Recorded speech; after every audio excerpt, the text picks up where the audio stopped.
আবার চলে এসেছি নতুন একটা ব্লগ নিয়ে। আজকে হলো ডে 1। এটা হলো একটা ছোট চায়ের দোকান যেখানে ঘি বানিয়ে বিক্রি করে ওরা।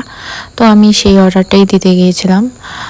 তোমরা যদি কেউ চাও তাহলে আমি ডিটেলস ভিডিও দেবো এটার। তারপর আমরা চলে এসেছি মায়ের মন্দির, ছিন্নমস্তক মায়ের মন্দির। এখানে পুজো দেবো আমি আর মা। তো এসেছি পুজো দিতে। ওই দিনটা ছিল অমাবস্যা, তাই মন্দিরটাকে খুব সুন্দর করে সাজিয়েছে আর অনেক বড়ভাবে পুজো হচ্ছিল। এখন হয়তো তোমাদের মনে প্রশ্ন আসছে যে এই মন্দিরটা কোথায় বা আমি কোথায় গিয়েছি। হ্যাঁ, আমি ওয়েস্ট বেঙ্গলে আলিপুরদুয়ার বলে একটা জায়গা আছে, সেখানে গিয়েছিলাম। আর সেখানে এই মন্দিরটা আছে। পুজো শেষ হওয়ার পরে আমরা দেখছি এখানে প্রসাদ দেওয়া হচ্ছে। তো মাকে বললাম, মা চলো প্রসাদ একটু খাই, যেহেতু আমরা কিছু খাইনি সকাল থেকে। তো মা বললো হ্যাঁ ঠিক আছে চল। তো আমরা দুজন মিলে প্রসাদ খেলাম।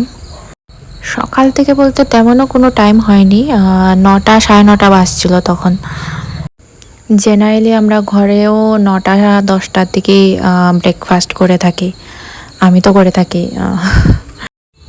কার কার পুজোর খিচুড়ি খেতে ভালো লাগে কমেন্টে জানাবে। হ্যাঁ, আমার তো খুবই ভালো লাগে। অ্যাকচুয়ালি পুজো না, যে কোনো খিচুড়ি, খিচুড়ি মানেই আই লাভ খিচুড়ি।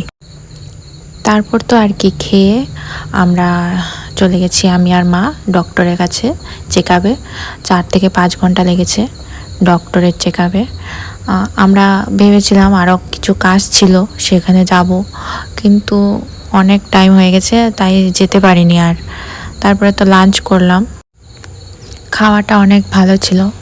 যদি তোমাদের কেউ আলিপুরদুয়ার কোনো দিনও যাওয়া পড়ে, এই হোটেলে ডেফিনেটলি খেতে পারো, খুবই ভালো ছিল খাওয়া দাওয়া।